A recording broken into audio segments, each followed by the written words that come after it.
Hey, welcome to D Time Season 1, Episode 20, titled Moneyball.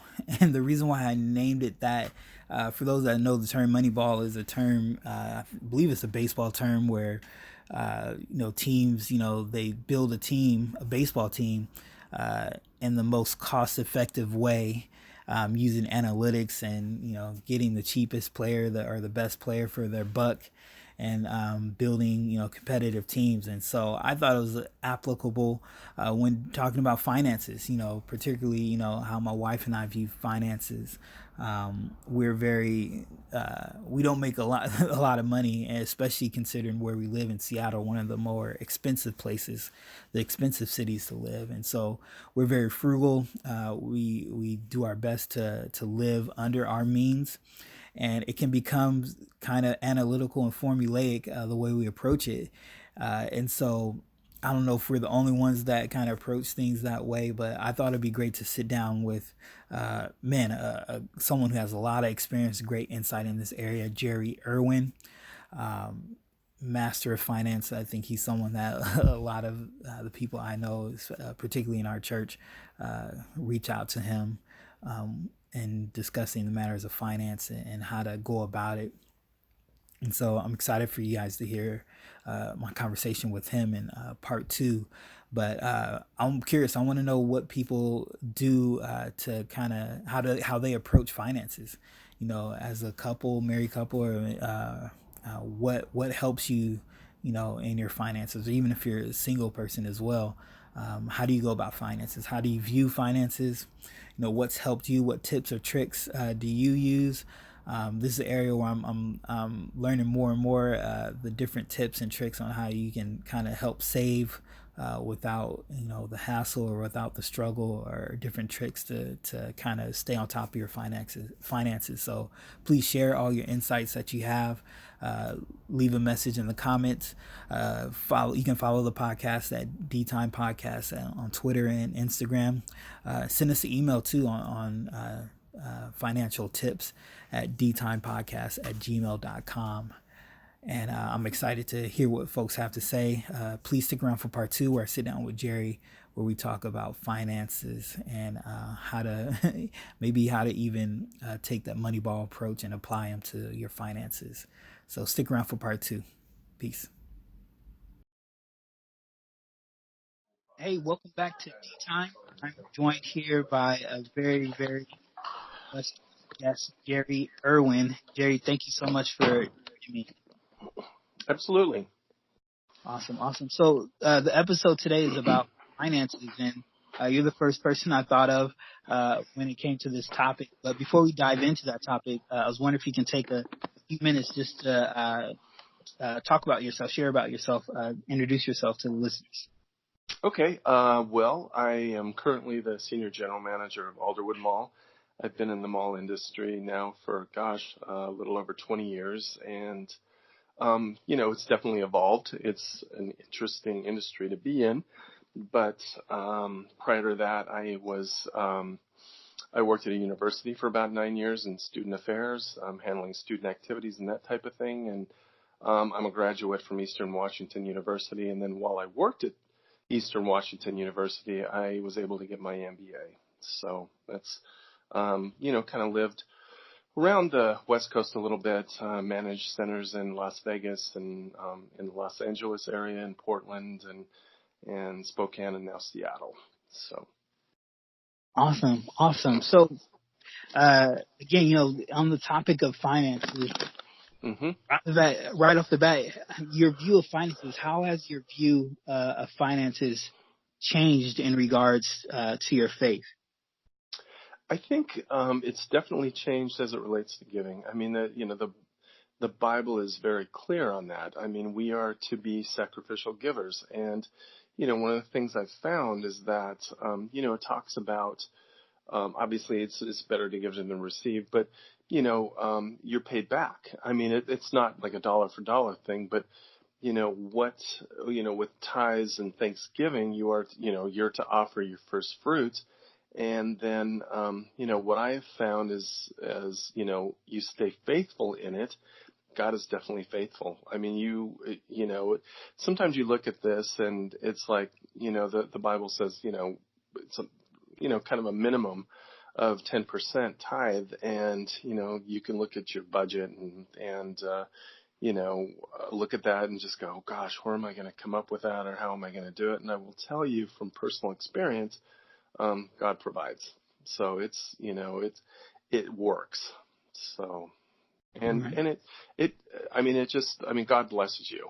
Mm-hmm. He really does. I mean, that's kind of what I found. But, you know, not, you know, I don't want to preach a prosperity gospel, but, you know, I'd say try it. It works. Right. Awesome. So for you, Jerry, what's the best financial advice that you've gotten? I think you want to, there's a couple things. I think you want to start early. I mean, for folks that are just starting out in their careers, most companies or a lot of companies these days will, they'll offer like a 401k, and part of that is the company matches your investment. Whatever you put in, typically a company will add, you know, a percentage to that, and that's free money. I mean, that is free money, Yeah. and it compounds. I mean, so I would say start investing, you know, start saving, start investing, at a young age, as young as you can, and it grows. So, and it's kind of surprising, you know, you go through different market cycles and stuff, but you know, if you just keep doing it, it definitely adds up.